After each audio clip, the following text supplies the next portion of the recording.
예, 초대교회 계속해서 이제 반복이 되죠.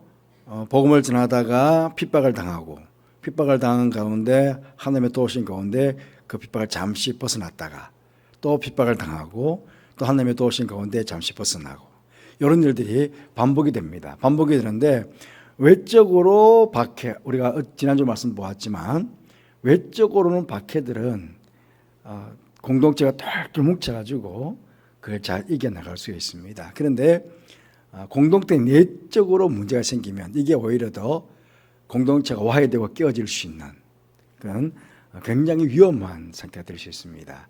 그래서 아나니아와 삽비라 그 사건을 통해 가지고 막 자칫 교회 순수함이 깨어질 수 있었는데 어떤 성령의 강력한 역사로 인해서 다시 사람들 하여금 정말 우리가 섬기는 하나님이 대단하신 분이구나, 그러니까 경외하는 마음, 두려워하는 마음이 생겨져야 되고 다시 교회의 순수성 회복되어 가는 그 과정들을 보게 되었습니다.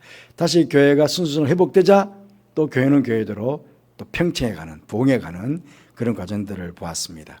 표적과 기사가 일어나고 막 많은 무리가 다시 또 막 교회로 모여들기로, 성전으로 모여들기로 시작하니까 이제는 또다시 사내들인 공회와 그 사람들이 어찌할 수 없어서 또 그들을 부르는 모습을 오늘 보게 됩니다.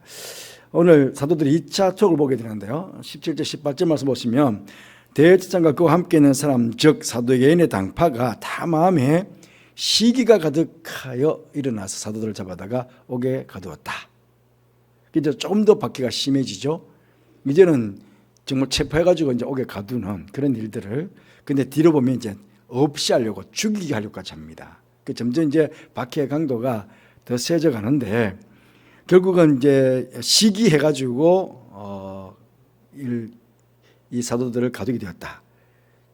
뭔가 처음에는 예수라는 이름, 예수라는 복음, 그걸 전하지 마, 그걸 전하지 마라고 그랬는데, 그런데 예수라는 복음을 전하는데 사람들이 더 많아지니까, 그러니까 오히려 이게 이제 마음에 시기가 가시는 거죠. 여러분, 우리가 가장 경계해야 될 부분이 이게 시기라는 겁니다. 왜냐하면 나와 관계없는 저 멀리 있는 사람이 땅 사고 뭐 잘되고 뭘 승진하고 별 관심이 없어요.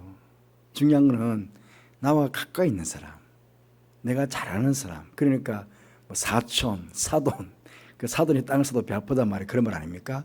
나와 관계가 있고 나에게 가까이 있고 나와 친밀하고, 어찌 보면 우리 성도들 안에 같은 성도의 교제를 이루고 있고, 같은 공동체 안에 있고, 요때가 이제 이런 상태에 있을 때에 가장 뭐냐면 나보다 뭔가 못한 것 같았는데 뭔가 잘 되는 것 같다. 그러면 이제 거기서 이제 시기심이 나오는 거거든요. 어쨌든 이런 남이 잘 될 때, 나와 같이 있던 무리 중에 뭔가 나보다 또 못한 것 같았는데, 근데 나보다 좀 뭐 부족한 것 같았는데, 근데 나보다 잘 된다. 이게 이제 우리 가운데 생겨지는 그 시기심, 질투심이라는 거거든요. 그런데 이제 우리는 어쨌든 인간적인 본성이 있기 때문에 그런 시기심, 질투심이 생길 수는 있습니다. 있지만 이게 사단의 도구가 될 때 이건 강력한 무기가 될 수 있습니다. 그냥 마음으로 시기하고 질투하면 될 텐데, 이게요, 나도 모르게 입 밖으로 나오게 되고 나도 모르게 행동으로 옮겨지게 되거든요.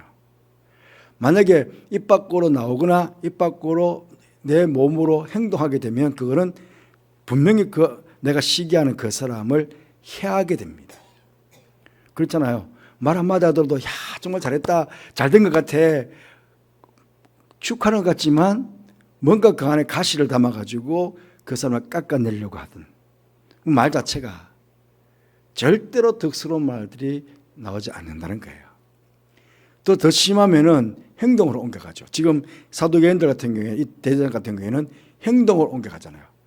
시기가 가득하다 보니까 옥에 가둬버리는 그런 일도 또 있게 되는 거죠. 결국은 이거는 마귀가, 하나님께서 그랬잖아요. 유대인 무리들, 교회를 핍박하는 유대인 무리들을 사단의 회라고 해서 회, 모임, 사단의 모임이라고 그랬거든요. 어쩌면 지금 이 대제사장과 사두개인들의 당파, 이들은 어찌 보면요 사단에게 조종당하고 있는 사단의 회와 같다, 그렇게 볼 수 있습니다. 그러니까 이 사단의 회와 같은 이 것들이 사단의 조종을 받아가지고 시기를 더 유발시키게 만들어가지고 결국은 하나님의 교회를 방해하고 하나님의 교회가 더 이상 성장 못하게 막고 사도들을 죽이려고 하는, 어기 가지고 죽이려고 하는 그네까지 이제 나가게 되는 것이죠. 그러니까 얼마나 하나님을 대적하는 그런 일들이 될 수 있겠습니까? 우리가 늘 경계하고 조심해야 될 것은 우리 같은 공동체 안에서 있는 성도들 안에서 나도 모르게 생겨질 수 있는 시기심, 질투심, 그런 것들을 조심해야 된다. 오히려 늘 그렇게 놓고 보면 늘 우리가 마귀에게 이런 시험 받지 않도록 늘 자신의 내면을 잘 다스려야 되죠.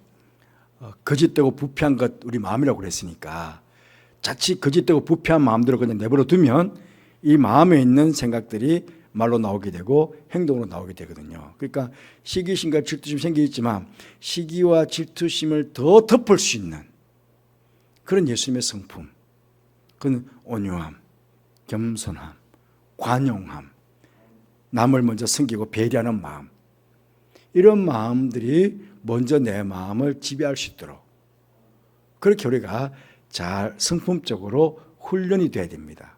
만약에 훈련되지 않는다면 금방 내 안에 있는 이 타락된 본성 속에 있는 이 시기심이 사단의 시험을 통해 가지고 교회 공동체 안에서 이게 나오게 될 때에 이건 또 엄청난 교회 안에 부작용이 일어나게 되는 거죠. 여러분, 또 중요한 것은 여기 계시는 분들은 대부분이 항종 직분자들이고요, 또 교회 안에 중추적인 역할을 하시는 분들입니다. 그러니까 여러분들이 사실은 더 조심해야 돼요. 목사님 저를 포함해서 교회 중추직 보십시오. 대제사장과 사두개인의 당파입니다. 그러니까 그때 그 당시에 정치와 경제 그리고 종교 전체를 딱 가지고 있는 기득권인 자들입니다. 그 이들이 이제 무서운 거죠. 일반 평민들이 시기하고 질투하는 것은 문제가 될 게 아니죠. 이들 때문에 결국은 교회가 큰 어려움을 당하게 되고 시험을 당하게 되니까 교회 안에서도 중직자들 안에 어떤 시기와 질투심이 생겨가지고 그게 다툼이 되면 교회는 엄청난 문제를 가질 수 있으니까, 그래서 교회 중직자들이 더 이런 부분에 있어서 조심해야 된다 하는 것들을 보게 됩니다. 그러니까 옥에 가두었잖아요. 옥에 가두어서 이제 보니까 천사에 의해 가지고 예수님께서 하나님께서 이제 구출했어요. 그래서 구출해서는 나가라, 가서 성지에 가서 복음을 전해라. 그러니까 그 새벽에 그냥 여러 이 유대인들은 아침, 점심, 오후, 저녁 그렇게 기도하지 않습니까? 그러니까 새벽 6시에도 기도하니까 새벽 6시에 우리가 새벽 기도하듯이 그들도 새벽 일찍 성전에 기도하기 위해서 오니까 그 새벽에 가장 많이 모여있는 백성들을 위해서 가서 복음을 전해라. 그러니까 성전에 가가지고 그냥 다이렉트로 복음을 전하는 거죠. 그 복음을 전하고 있는데 대제사장과 이 사두개 당파들은 그것도 모르고 있다가 어이구 옥에 가둬놨으니까 사단이 떨린 공회로 끌고 오라고 그러니까 없는 거죠. 뭐 천사가 벌써 하나님께서 천사를 통해 가지고 구원해 놨지 않습니까? 여기 이제 굉장히 중요한 부분이 있습니다. 나중에 이제 다시 한번 보게 되겠지만은 그 하나님께서 어떨 때는요 강력하게 역사하실 때는 때로는 인간을 통해 가지고도 역사하시지만 인간이 아니라면 하나님께서 하나님의 방법으로 직접적으로 그렇게 개입하셔가지고 당신의 일들을 이루어가기도 한다는 것입니다. 그건 이제 사도들이 다 경험하겠잖아요. 사도들이 경험하게 된 거거든요. 그래서 다시 이제 공회 앞에 갔는데 공회 앞에 가니까 왜 이 이름으로 분명히 증거하지 말아 그랬는데 왜 증거하느냐. 그러니까 이제 사도들이 사람 당신들 말 듣는 것보다 하나님께 순종하는 것이 마땅하지 않느냐. 그래서 아주 그냥 당당하게 오기도 갇혔지만 그게 이제 더 이상 사도들에게는 문제될 게 아니라는 거죠. 죽이려고 하는데도 불구하고 문제될 게 아니에요. 이제는 이제 사람들이 두렵자는 겁니다. 왜냐하면 이제 초대교회 성령을 충만함도 경험하고 이제 천사에 의해 가지고 옥문이 열려지고 옥에서부터 구출되는 것도 경험하고 그리고 예수 이름으로 병자들이 낫기도 하고 치유되는 역사가 일어나기도 하고 그렇기 때문에 계속 어찌 보면 복음의 역사 현장에 복음의 현장에서 계속 하나님의 살아계심이 계속 자기들의 삶의 현장에서 경험되니까 이제는 더 이상 사내들인 대제사장이나 이 사두개인들이 두렵지 않은 겁니다. 그래서 당신들보다 하나님의 말씀에 순종하는 거에 100번 낫지 않냐고. 그 당당하게 그냥 맞닥뜨리게 됩니다. 그러자 결국은 그들이 더 크게 노해서 사도들을 죽이려고 합니다. 자, 첫 번째로는 하나님께서 강력하게 하나님의 방법으로 그냥 그러니까 천사를 보내가지고 딱 했는데 이제는 이제 이 사도들을 죽이려고 하니까 이제 바리새인을 통해 가지고 경건한 그 중에서도 그래도 경건한 바리새인인 gamaliel을 통해 가지고 이 사도들을 지켜내시는 하나님을 보게 됩니다. 그래서 이 율법 교사로서 모든 백성에 존경받는 사람이었던 거죠. 그 이스라엘 사람들아, 어떻게 하는지 좀 조심해라. 이게 만약에 인간의 뜻 가운데서 사람에게서 나온 거라면 금방 없어질 거고 이게 만약 하나님께로부터 나왔던 거라면 자칫 잘못하면 우리가 하나님을 대적하는 일이 되기 때문에 정말 조심해라. 조심하자. 함부로 하지 말자. 이 말, 이것 때문에 결국은 채찍질하고 놓아주게 됩니다. 그래서 다시 한 번 더 나가게 되죠. 그 채찍 맞고 나가는데 이제 더 기쁜 거죠.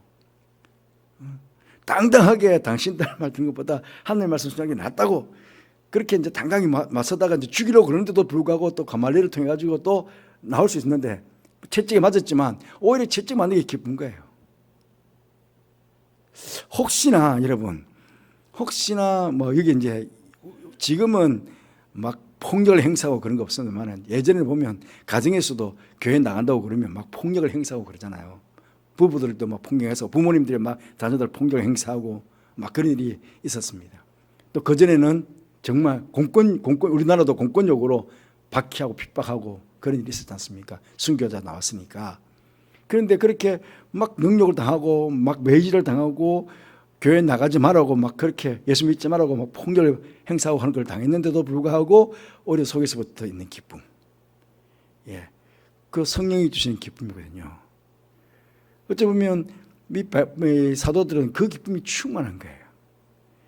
이건 이제 세상이 알 수 없는 기쁨이잖아요. 아마 오늘 여기 계시는 분들 아마 그런 기쁨들 한번 경험해 보셨을 것 같은데요. 예.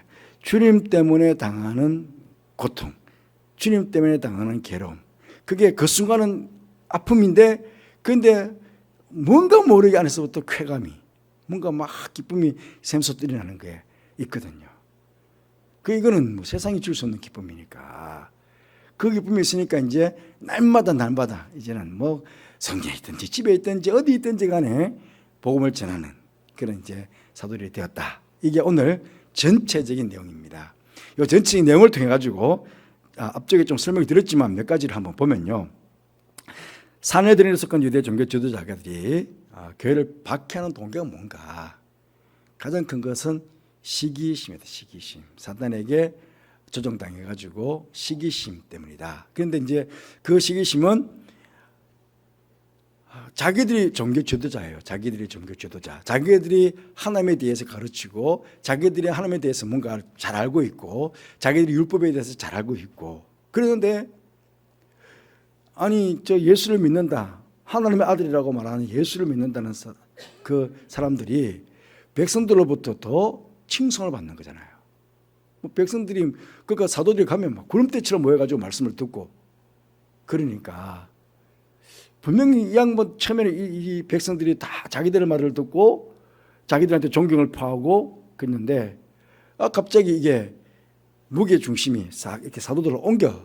왜냐하면 그게 거의 다가 성전에 있었던 솔로몬 행각에서 이루어진 일들이니까. 그 뭔가 나한테 있었던 뭔가 존경심, 뭐 기득권 이런 것들이 이렇게 넘어가 있는 거죠. 그러니까 백성들로부터 사랑받고 존경받는데 그 사랑과 존경받는 것들이 제자한테 넘어가니까 얼마나 시기가 되겠어요. 그리고 동시에 자기들이 지금 다 누려왔잖아요. 자기들이 다 누려왔는 거거든요. 종교 지도자로서 백성들로부터 뭔가 재정적으로든 경제적으로든 뭐 다 누려왔는데 뭔가 모르게 지금 뺏기는 것 같은. 예.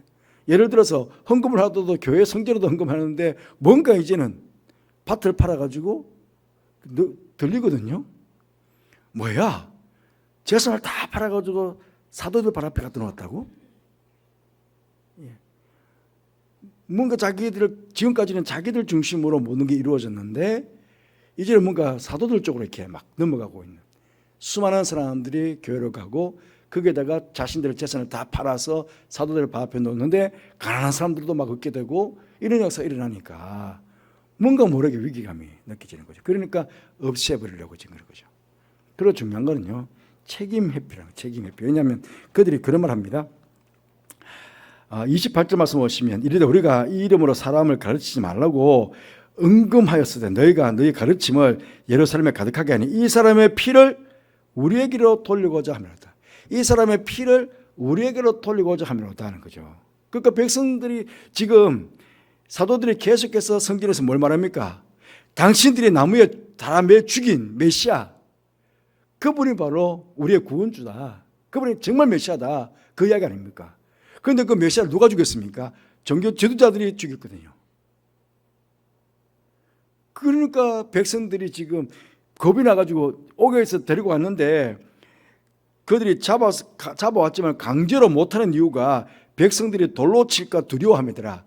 오히려 백성들이 오히려 자기들한테 돌로 칠까 봐 그게 겁이 나가지고 지금 사도들은 함부로 못하는 그런 지경까지 되었거든요. 그러니까 문중에 백성들이 그냥 원망의 함성이 당신들이 예수를 죽여 그렇다고 원망이 그냥 다 화살이 자기들한테 올 수도 있잖아요.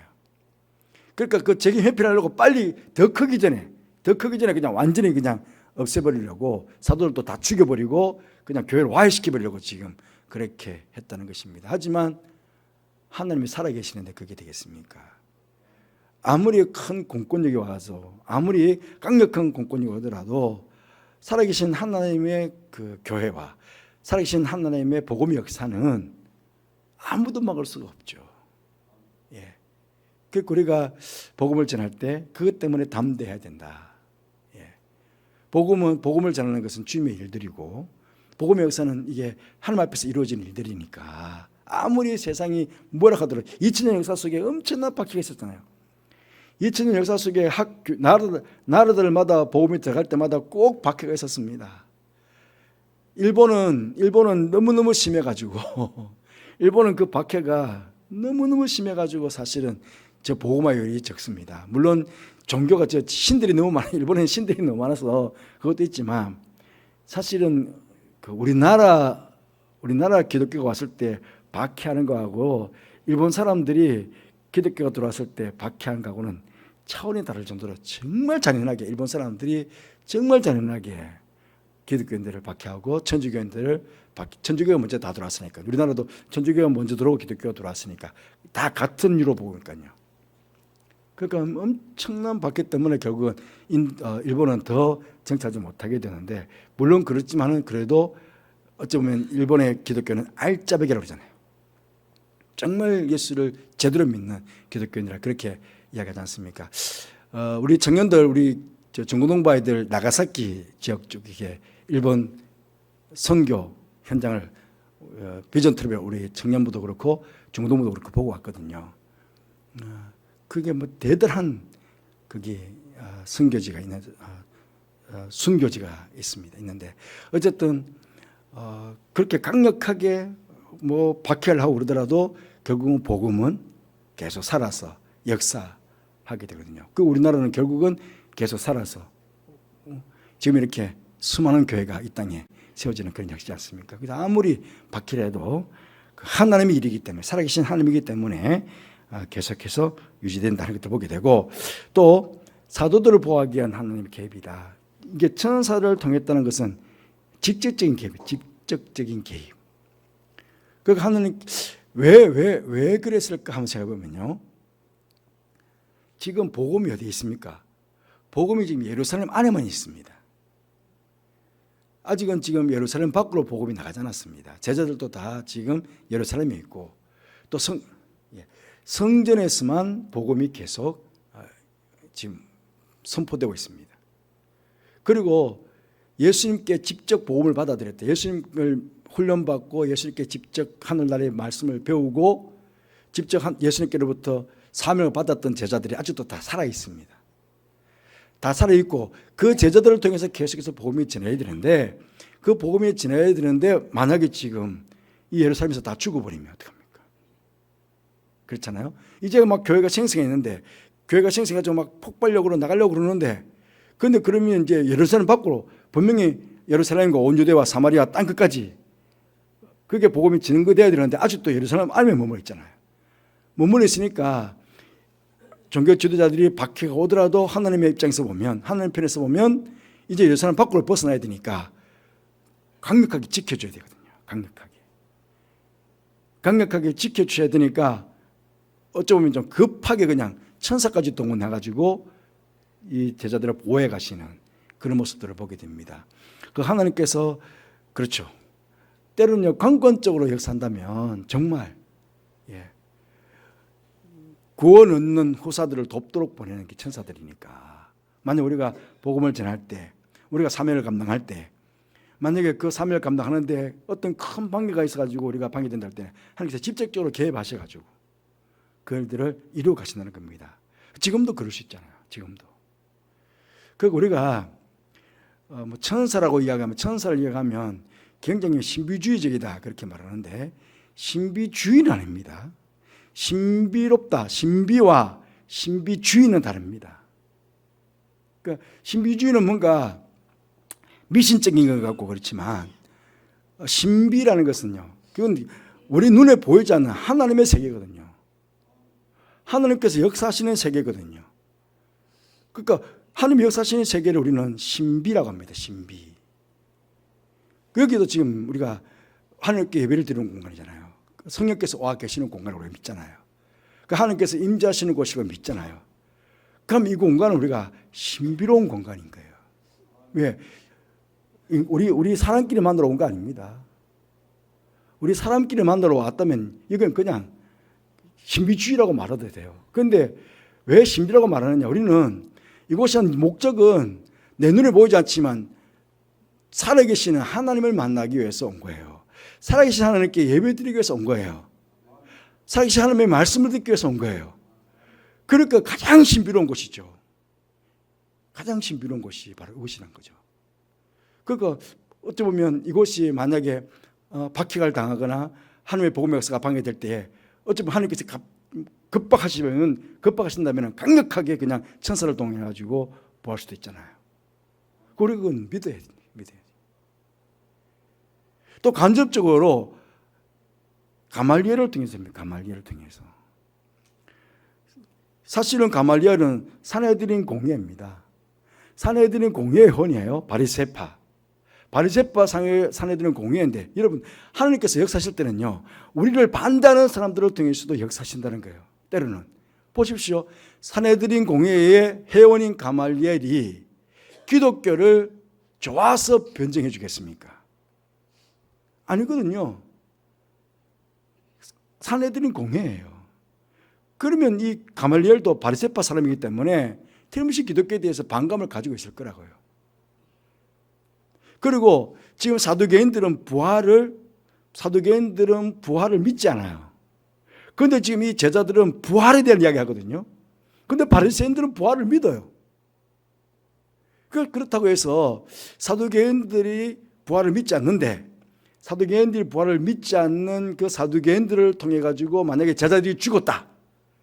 그러면 부활을 믿는 바리새파 쪽에서부터 왜 당신이 중재를 해가지고 그래서 나쁜 중재를 해가지고 왜 사두개인들 하여금 사도를 죽이게 만들었냐? 그 이야기 듣지 않으려고 정치적인 어떤 메시지를 냈다. 그렇게 머리를 잘 써서 그런 것도 아니거든요. 그런데 하나님께서 어쨌든 백성들에게 칭송받는 가말리엘을 통해 가지고 어쨌든 중재하게 만드는 거죠. 그 가운데 다시 좀 더 가서 또 보겠지만은 복음의 가장 근본성이 어디 있느냐?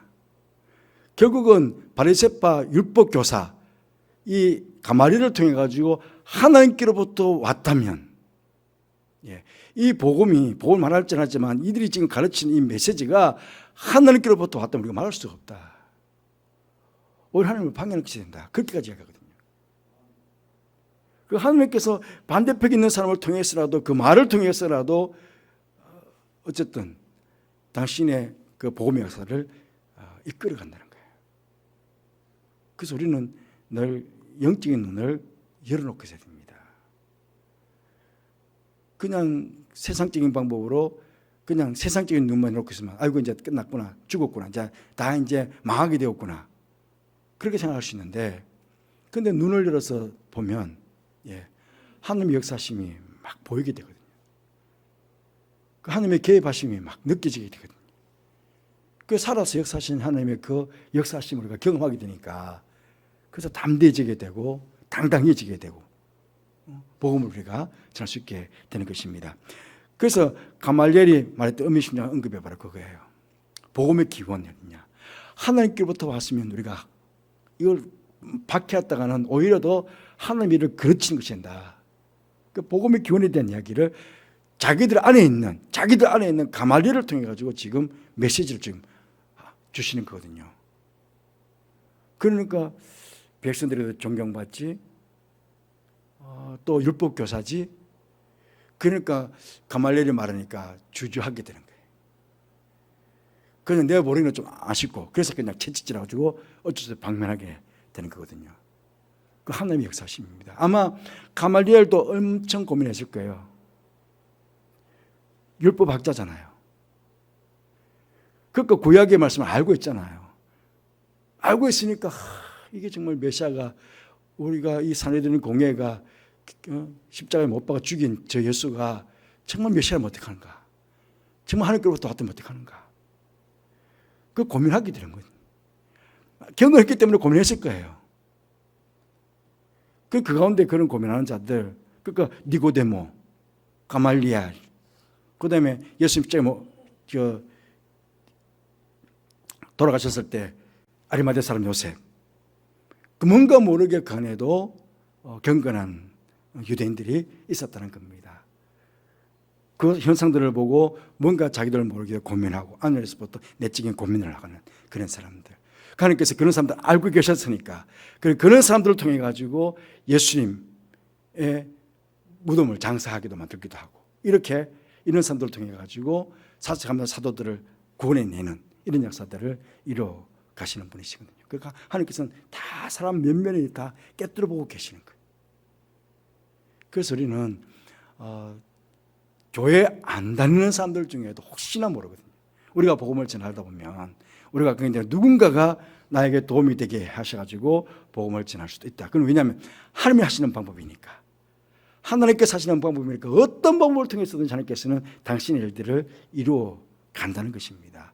그 중요한 것은 제가 자주 여러분이 설명드리지만, 그렇게 하나님께서 분명히 당신의 복음의 역사를 이루어 가는데, 그 이루어가는 역사 속에서 이 대제사장이나 사두개인처럼 그렇게 하나님께 불의의 무기로 사단의 회가 되어가지고 그렇게 방해하면서 하나님께서 이루어가는 구원의 역사에 그냥 자기들 모르게 도움이 되는 거잖아요. 어쨌든 뭐 그렇게 해서 어쨌든 복음이 계속 막 살아서 더 강력한 복음이 돼서 막 가도록 만들었으니까 그렇게 되느냐, 아니면 그래도 긍정적으로 의의 무기가 돼가지고 하나님께서 이 구원의 역사를 이루어가는 데 있어서 정말 선한 도구가 되어가지고 그 역사를 이루어가느냐, 그것은 우리 각자에게 달렸잖아요.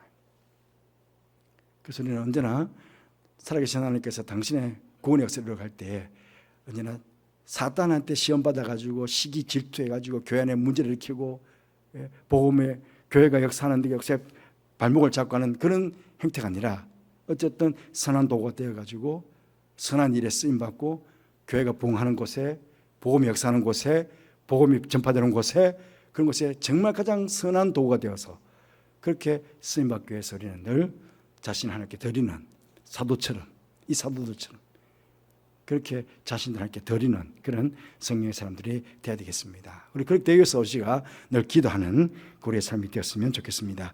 우리 오늘도 한번 그렇게 기도하십시다.